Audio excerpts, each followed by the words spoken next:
Hey everybody, Marcus Crawford with the Idaho Quadcopter channel here. Hey, I'm back out at Heroes Park this morning, and you might notice instead of standing in the shade, I'm standing in the sun. Fall is definitely falling. It's about 45 degrees, maybe not quite 50 degrees, someplace in there right now, so it's definitely a little cooler than it's been, so I thought the sun's rays might feel pretty good, and indeed they do. A shout out to drone enthusiasts everywhere, and as always a shout out to my friends at the Drone Seekers. Don't want to forget that. Hey, so I've got the Parrot Bebop 2 again today. Thank you again, Bryan at True Drone Reviews, for loaning me this. So one of the things that I want to do with this today is take a look at sport mode and then also some of the intelligent flight modes. We did a little follow me last time. If we've got enough battery, we may try that as well. But for sure, we'll get in some of the intelligent flight modes. I need to tell you that I'll actually be combining two separate sessions out here. I was out here about probably a week and a half ago with my father, and we flew this thing, but I missed some stuff that I wanted to do with it, so I charged up the battery, and we'll get into those intelligent flight modes again. One of the things that I did notice when I reviewed that video footage, in sport mode there was a fair amount of jello in the video feed, so you know what, is that just, you know, you guys that fly this all the time, is that something that you expect in sport mode? I don't know. I interrupted the introduction here just to show you what I mean by jello. In this pull away shot you can see just a little bit, but it's more evident as we moved into the next shot here. Moving forward, look at the jello there. You know, not horribly bad, but significant nonetheless. Even a little bit worse right here. And like I said, this was in sport mode, so I presume that has something to do with it.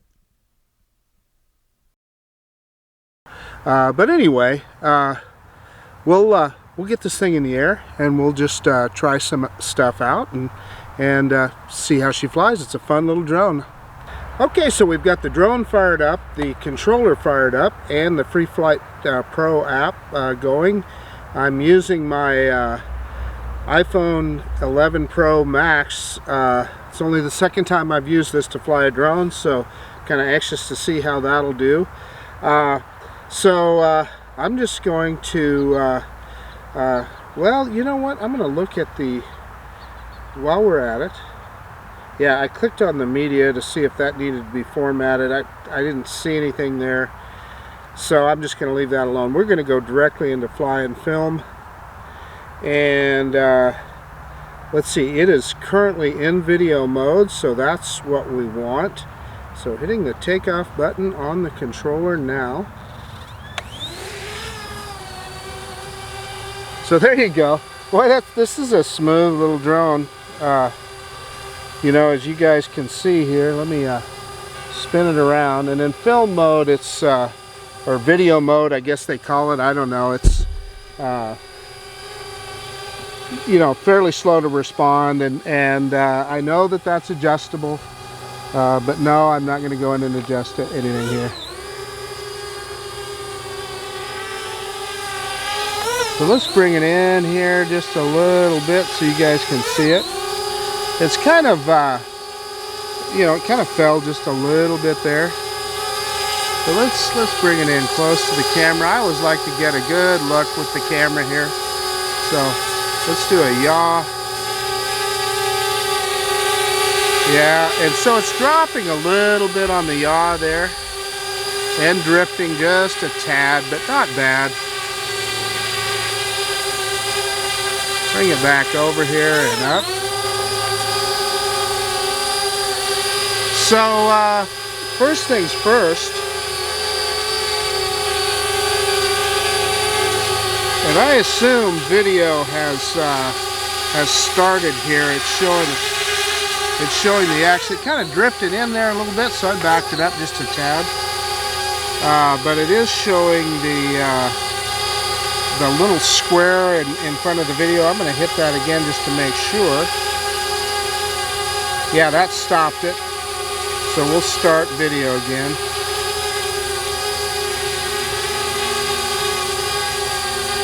Yeah, I guess what I missed there is in the center of the screen it shows you the video recording time, so that's how you can tell. But anyway, let's do a manual droning here. We are going to go backwards and up.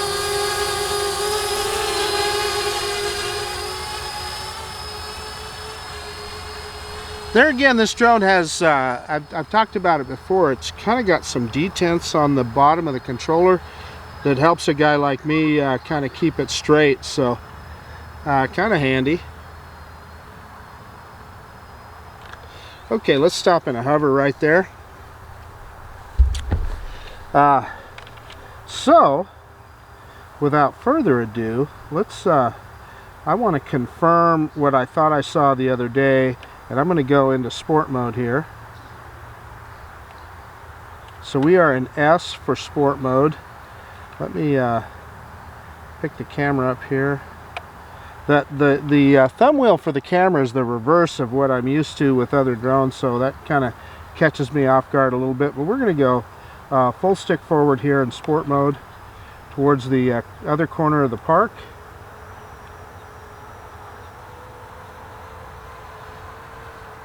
And it moves right along 50 feet per second. Okay, and there I hit the stop. We're going to spin around here and try it one more time. I'm not going to mess around doing this much, but I just wanted to confirm. The other day I saw some jello when I had it in sport mode, and I suspect that's just a function of when the drone is in sport mode that you're not going to get as smooth a video as you would be in video mode, which totally makes sense. Let's try a little. Oh yeah, look at that yaw in sport mode. Holy cow, that really changes that yaw rate. Okay, let's bring it to a stop here. We're going to go back into video mode. And let's bring it back towards us. I like a nice smooth yaw, and this drone definitely has it. Sorry, I didn't quite shoot far enough there. So let's bring it back towards us.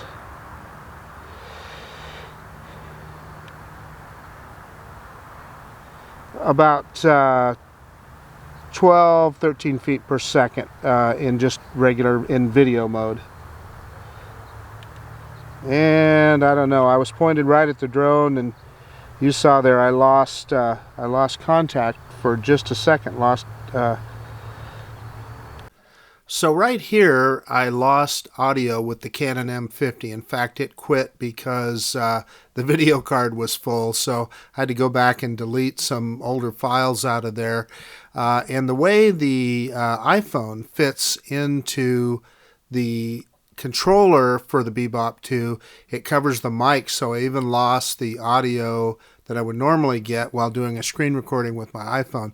But anyway, what we're doing right here is getting ready to do a reveal, going into the automated flight mode. So there I selected the smaller version of the reveal, whatever it is, 97 feet or whatever. And this is an interesting one in that it raises, picks up the camera, and it spins around at the same time. And the other thing that I really like about the app is if you look at the bar going across the rise part of the app there, it tells you how far along in the process the drone is. So that's a pretty good deal. I mean, so sometimes you're in these automated flight modes and you don't know, okay, is the drone still in the flight mode or has it stopped or whatever, and this is a good way for it to tell you. So I kind of like that. And I like this this kind of 360 spin it does while it picks up the camera and raises an altitude. There we lost FPV again, so that happened a couple times so far on this flight, and I have no idea what that's about. It happened a couple times, like right here you can see I'm not pointed right at the drone with the controller, but other times I was, so I mean I don't know what that is, but just reporting on it here, it happened. Didn't cause any problems, and it wasn't for any length of time. So right here I finally figured out that the Canon wasn't recording, so I corrected that. So let's delete this out and we'll meet you on the other side. Okay, sorry for that distraction. Alright, so let's go, let's back it back up here. That was interesting. And it got a lot of altitude there too, so I'm going to drop some altitude and bring it back. And let's drop that camera down. I'm going to go, I'm going to leave it at a fairly high altitude here because I want to make sure that we clear, wow, I lost a little FPV there again, and I, you know, the drone is I know it's right in front of me, so I'm not sure what that's about. Okay, let's go back into that intelligent flight mode, and let's do a 360, and let's go right. Oh, okay, so this is not, I thought this was an orbit mode, but it's not. It's just a let's pick the camera up here. Oh, I can't move the gimbal while it's in this mode. So basically all that is a 360 yaw. That's very similar to what Hubsan does with their with the Xeno. They call it panorama mode. What it is just it's a yaw. Not that that's not valuable, because that, you know, it's going to do it nice and smooth. I'm just saying that don't confuse it with an orbit, because it's not. And that's what I thought it was, but it's not. Okay, so let's bring her down a little bit and try a reveal. Okay, let's go into reveal, and a reveal I think is where I think it ends up being right above you. You know, I do this stuff on the Anafi, but I have enough drones that I forget sometimes the particulars. Yeah, so what it'll do is it'll slowly pick the camera up. This is what I was thinking in Rise, and Rise actually then yaws as well. So I believe, I don't think this one will do the,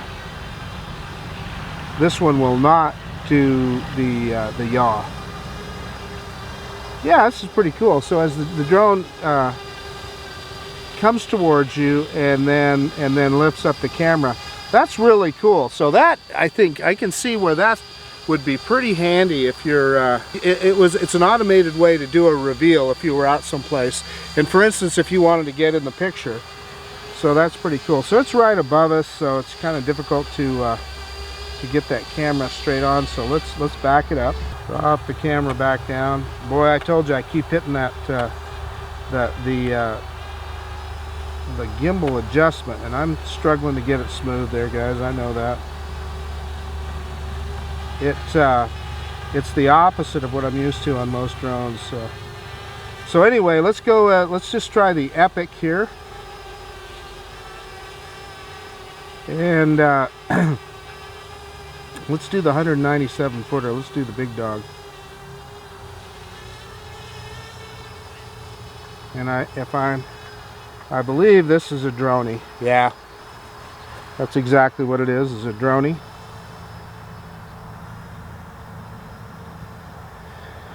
And let's see, looks like we're down to about 44% battery.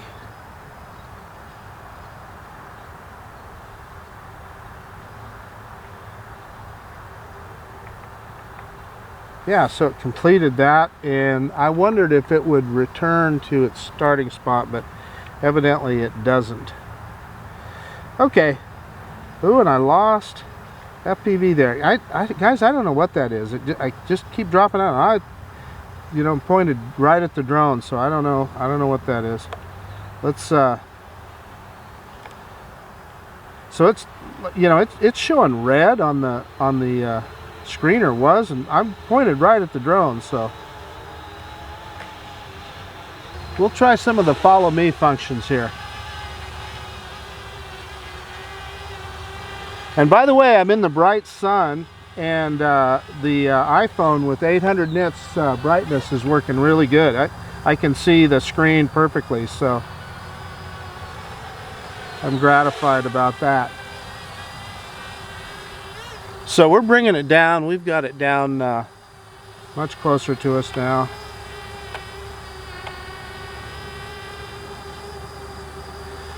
So we'll see if we can challenge it a little bit. We'll walk into the shade, do some other things. So let's see if I can remember. Oh, there at the very top. I'm sorry, I forgot about that. Right where you see the little guy at the very top. So yeah, we're going to select the target.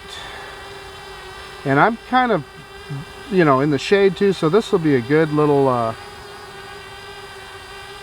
yeah, I mean, I didn't do a great job of drawing that square, but let's see how it does. Well, it got me anyway.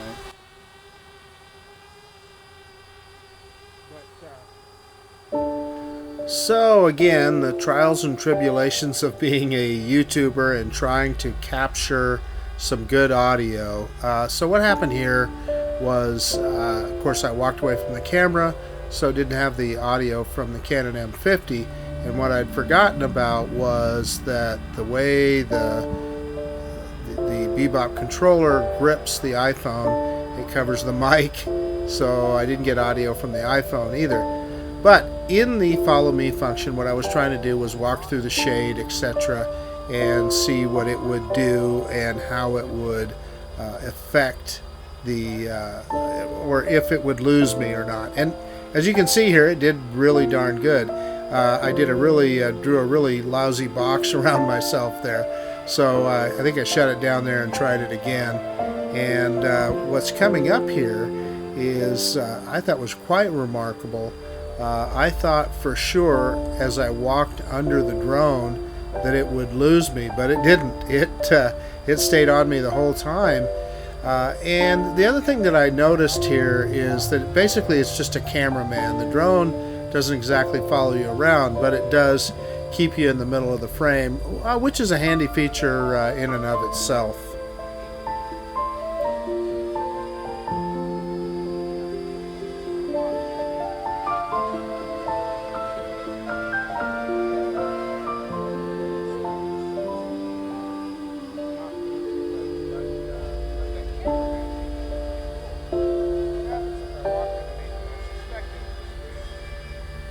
This is really remarkable here as I walk directly under the drone, how it doesn't lose me. I don't know of many drones. That is a good way you can fool follow me function on a lot of drones. If they don't back up, if you walk under it, 9 times out of 10 they're going to lose you, and the Bebop 2 did not, so that's pretty cool.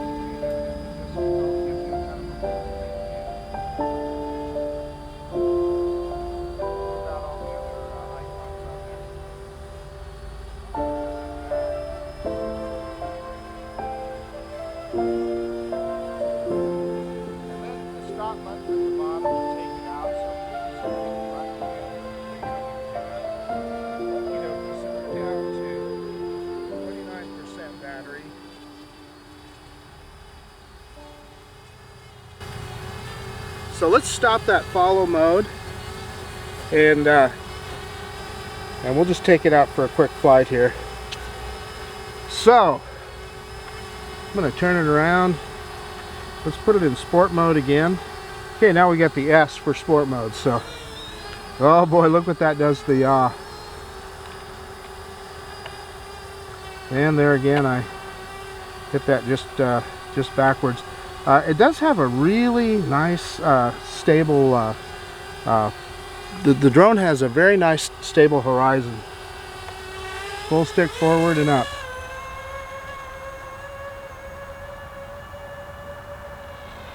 Oh, it's giving me a low battery alert. Oh, 8%. So boy, that used a lot of power. So let's hit return to home on the screen here.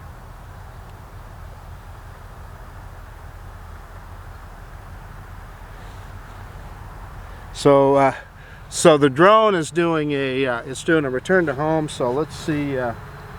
We'll see how close it gets to the landing pad. I won't let it mow the grass.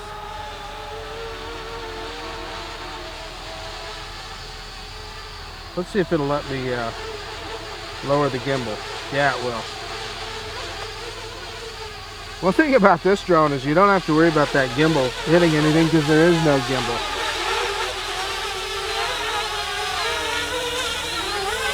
Okay, I stopped return to home because it was coming down on the grass. I don't want to mow the grass here, so let's see if we can successfully do a manual landing. In fact, I'm going to put it back in video mode.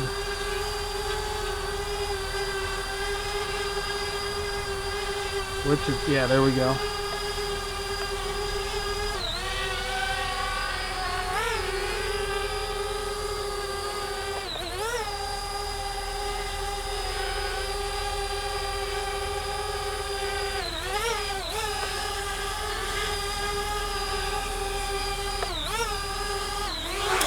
Well,